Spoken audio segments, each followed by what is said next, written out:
So అన్నయ్య మరణం అనేది మీ జీవితాలని ఎలా ప్రభావితం చేసిందంటారు? చాలా అండి. చెప్పాను కదా, ఆయనే ధ్యేయం, ఆయనే లక్ష్యం, ఆయనే భరోసా అనుకున్న నన్ను, నాకు తెలిసి మీకు అన్ని సర్వస్వం ఆయనే సర్వస్వం అనుకున్న నేను, అంటే ఒక గూడు లేని పక్షి పిల్ల అంటారు చూడండి, అది ఎలా అయిపోతుందో అలా అయిపోయానండి. అంటే దిక్కుతోచని స్థితిలో పడిపోయారు మీరు. మనిషి లేడన్న బాధ ఒకటైతే, అసలు ఏంటిది, ఏం చేయాలి, అసలు అన్ని విధాల మంచిగా ఉన్న వాళ్ళకే ఒక తోడు లేదు అంటే ఎంత ఇది ఉంటుందో తెలుసు కదండి. అలాంటిది ఇలాంటి స్థితి నుంచి నేను ఏం చేయాలి ఇప్పుడు, అసలు ఎలా నేను ఎదుర్కోవాలనేది నాకు అర్థం కాలేదండి. ఆ పరిస్థితులు రోజు రోజుకి ఓ రకంగా మారిపోతున్నాయి.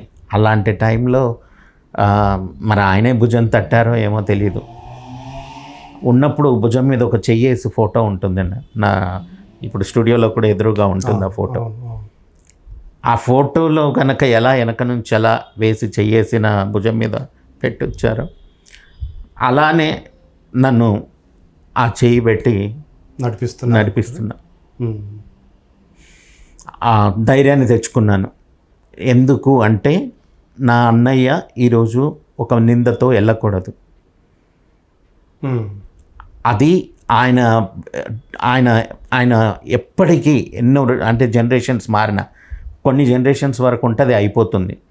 ఆయన ఎన్నో జనరేషన్స్ నిలబడి ఉండాలంటే నేను నిలబడాలి. అంటే ఈరోజు నేను స్ట్రాంగ్ అవ్వాలి అని తెచ్చుకొని నాకు నేను కొన్ని లేని ధైర్యాన్ని తెచ్చుకొని, అదే ఆయన ఇచ్చిన ధైర్యమే అది, బట్ దాన్ని నేను తెలుసుకొని ముందుకు నడుస్తూ ప్రయత్నాలు అనేది స్టార్ట్ చేశానండి. మీ కుటుంబం మీకు కానీ కుటుంబం ఆల్వేస్ అండి, నా అక్కలు అసలు ఆల్వేస్ వాళ్ళు లేనిదే ఈరోజు నేను లేను అనుకోండి, అది 100%. మదర్కి హెల్ప్ చేస్తూ నన్ను అన్నీ చూసుకుంటూ అలా చేసుకొని వచ్చారు. సో అన్నయ్య లేని లోటు అంటే మీకు అన్నయ్య అన్ని అమ్మా నాన్నలకి తను ఏదైతే చేయాలనుకున్నాడో, మీకు ఏదైతే చేయాలనుకున్నాడో అవన్నీ కూడా ఆ బాధ్యతలు అప్పటికి నిర్వర్తించారా, ఆయన నెరవేర్చారా? అంటే ఏ పరంగా అండి? మిమ్మల్ని అందరూ, అంటే మీ పరిస్థితి తెలుసు కదా, తమ్ముడిని సెటిల్ చేయాలి, అవే ఏం జరగలేదండి. అంటే ఫినాన్షియల్ సెటిల్మెంట్ అంటే ఆయన పోతాను అనుకోలేదు, అర్ధాంతరం కాబట్టి ఆయన అనుకోలేదు.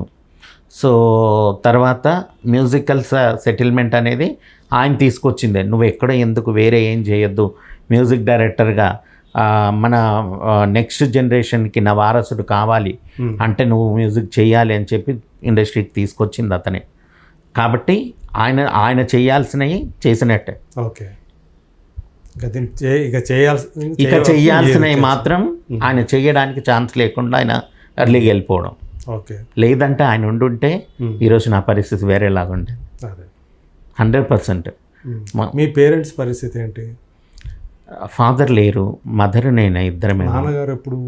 అన్నయ్య కంటే ముందు బిఫోర్ 2 years. అన్నయ్య 14 అయితే నాన్న 2012. ఓకే, సో ఇప్పుడు మీరు అమ్మగారు మీరేనా ఉండేది? అవునండి. సో ఒకరికి మీరు ఇప్పుడు మీరే అనమాట, ఒకరికి ఒకరు తోడైతే. సో అమ్మగారికి ధైర్యం ఇస్తుంటారా మీరు అమ్మగారికి ధైర్యమా, లేకపోతే మీకే ఆమె ధైర్యమా? 100% నాకైతే ఆవిడ ధైర్యం అండి. ఎందుకంటే నాకు ఎవరున్నారు అనుకుంటే ఆవిడే కదా. ఆవిడ లేకపోతే ఇంకా నేనేముందండి, శూన్యం. ఓకే,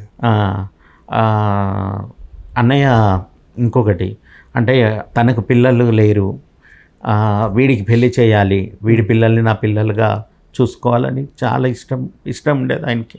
ఓకే, చాలా సందర్భాల్లో అరే తమ్ముడికి పెళ్లి చేయాలి అని అనేవాళ్ళు. అది నెరవేరకుండానే ఆయన అర్థం మధ్యలోనే వెళ్ళిపోయారు. మరి మీరెందుకు పెళ్లి చేసుకోలేదు? ఆయన ఆకాంక్ష కదా.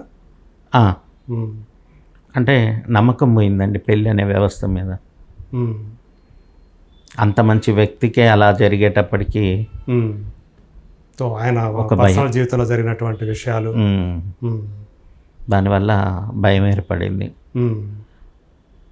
సో అన్నయ్య అంటే బాగా సెటిల్ అవుతున్నటువంటి అన్నయ్యకి అలా జరిగినప్పుడు నాకు ఇంకేంటి అనేది అదే, లేకపోతే డెఫినెట్గా అంటే ఒక విరక్తి అనేది వస్తుంది కదండి. ఒక ఎంత ప్రేమించే ఇంత వ్యక్తికి ఇలాంటి మోసాలు జరిగితే అసలు ఎవరిని నమ్మాలి, ఎవరిని నమ్మద్దు, ఎందుకు, ఎలా నమ్మగలుగుతాం, ఇది ఉంటుంది కదా అంటే అని ప్రయత్నం చేయలేదు అంతే.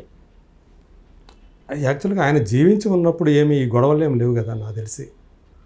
జీవించి ఉన్నప్పుడు గొడవలు ఉన్నాయా కుటుంబంలో? ఉన్నాయి. అప్పటికే ఉన్నాయా? ఓకే.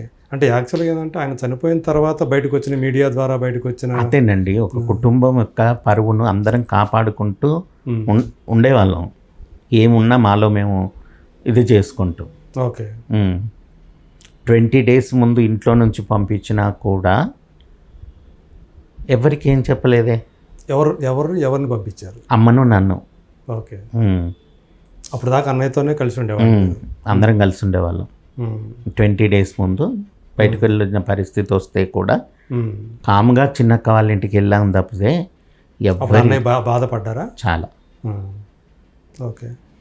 చిన్నక్కయ్య దగ్గరికి వెళ్ళారు. సో ఇవన్నీ చూసిన తర్వాత, అది చూసిన తర్వాత అన్నయ్యకి జరిగింది, ఆ ఇంట్లో మీకు జరిగింది చూసుకున్న తర్వాత మీకే అంటే ఆ వ్యవస్థ మీద పోయిందా, నమ్మకం పోయిందా, లేకపోతే ఎట్లా అనుకోవాలి? అంతేనండి. ఆ బంధం మీద అంటే రేపు వచ్చేవాళ్ళు ఎలా ఉంటారు పైగా అమ్మను చూడు. ప్లస్ అందరూ అలా ఉండరు అనేది కూడా తెలుసు. అవును. బట్ ఒకవేళ వస్తే, ఎందుకంటే కర్మగాల అన్నయ్యకే 2 సార్లు అలా జరిగినప్పుడు ఏమో నాకు 2 సార్లు జరిగింది. ఓకే. అంతకుముందు ఎప్పుడు జరిగింది? అంటే ఫస్ట్ మ్యారేజ్ డివోర్స్ అయ్యి కదా అనేది ఆ ఉద్దేశంలో. ఓకే. ఓకే.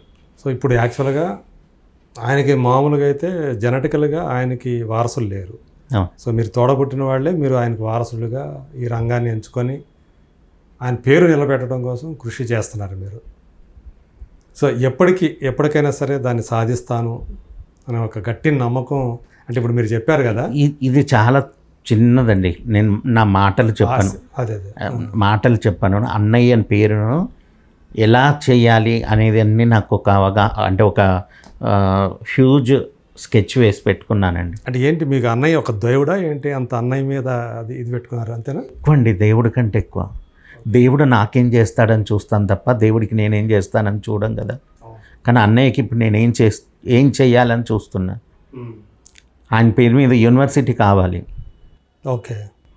ఆయన యూనివర్సిటీలో ఎంతోమంది సంగీత కళాకారులు రెడీ అవ్వాలి. ఓకే. అలాంటిది నేను చేయగలగాలి అంటే నేను ఫస్ట్ స్టేబుల్ అవ్వాలి. అంతే, సంగీత విశ్వవిద్యాలయం. ఓకే. నేను చేయాలి అంటే ఫస్ట్ నేను స్టేబుల్ అవ్వాలి. నేను అయినప్పుడు ఆ మాటకు విలువ ఉంటుంది. ఈరోజు చెప్తే ఏదో అన్నట్టే ఉంటుంది. కరెక్టే. అవును. సో మీ ఆశయం మాత్రం చాలా ఉన్నతంగా ఉంది.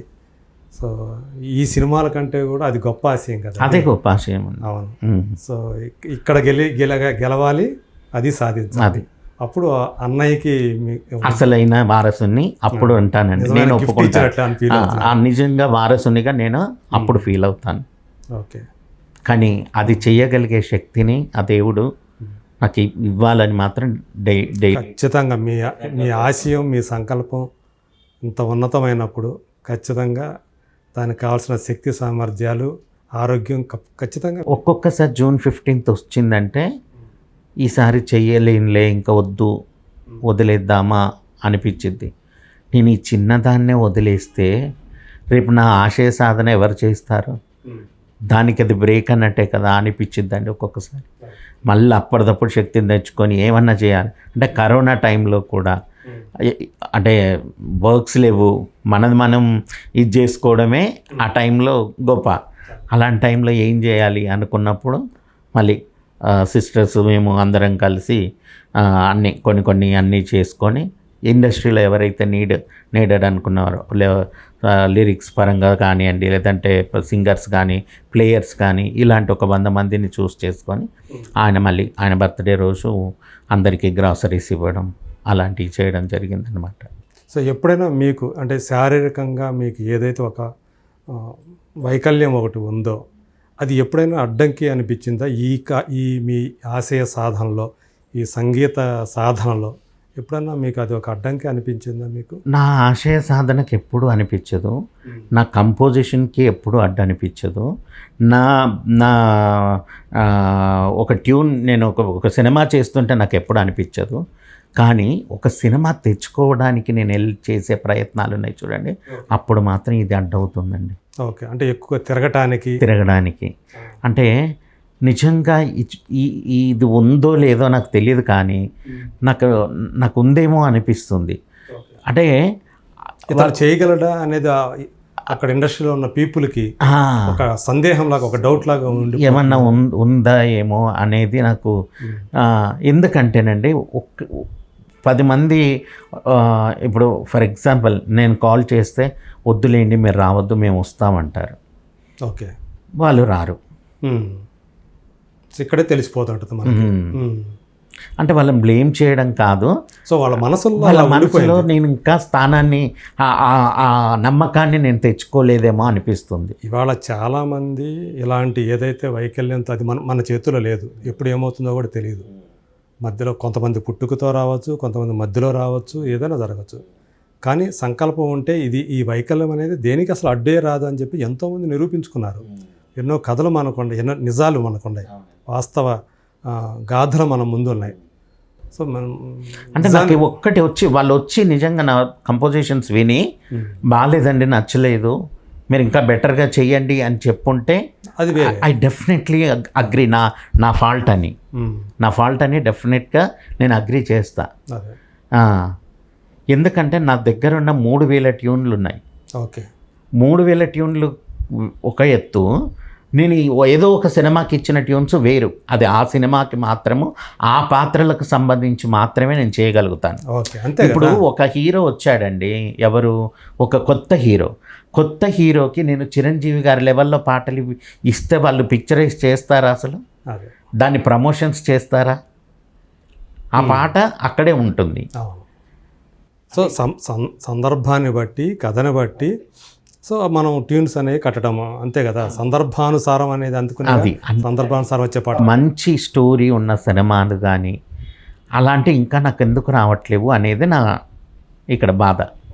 సో నాకు తెలిసి అంటే నేను అనుకోవడం మాత్రం నా నమ్మకం కూడా, మీరు ఏదైతే నమ్మకంతో ఉండారో ఖచ్చితంగా దానికి తగ్గట్టు ముందు రాబోయే రోజుల్లో నమ్మకమేనండి నా దగ్గర ఉంది. ఎందుకంటే మన వంశీ గారు వచ్చారు కదా, సో అట్లాగే సో ఆయన ఎందుకు వచ్చారో తెలీదు, సో వచ్చారు మొత్తానికి. నిజంగా అండి, నాను కుంగిపోతున్న టైంలో ఆయన వచ్చారు, ఒక్క మాట అన్నారు, వాడు వీడికంటే బాగా చేయగలడన్న నమ్మకం అనిపించింది అది చూసాక అని.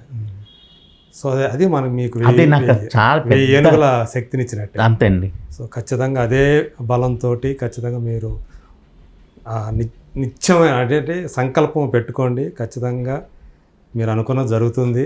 ఏమో చిరంజీవి గారితో ఖచ్చితంగా సినిమా చేసే అవకాశం అన్నయ్యకి రాకపోయినా మీకు రావచ్చేమో, చెప్పలేము, భవిష్యత్తులో ఏం జరుగుతుందో చెప్పలేం. కానీ ఆ సంకల్పం మనం మాత్రం ఉంటే ఒకరోజు మొన్న ఈ మధ్య ఏ సినిమా చిరు గారిది లేటెస్ట్ మూవీ వేరే వీరు మన మణి గారి కొడుకు చేశారు. అవును, ఆయన అనుకున్నాడా చేస్తానని? అంతేగా, అవును. సో నాకు అలాంటి అవకాశం డెఫినెట్గా వస్తుంది, రాబోతుంది. నేను పేర్లు కూడా సిమిలారిటీస్ ఉన్నాయి. మన పేరేంటి? మహతి సాగర్. అవును, నేను మహిత్. అందుకనే మహతి స్టూడియో అని పెట్టుకున్నాడు కదా. థ్యాంక్ యూ మహిత్ నారాయణ గారు. సో అన్నయ్య చక్రి గారి జ్ఞాపకాలని అలాగే ఆయన ఆశయాల్ని ఖచ్చితంగా మీరు పుణికి పుచ్చుకున్నారు. మీరు ఏదైతే ఉన్నతంగా పెట్టుకున్నారో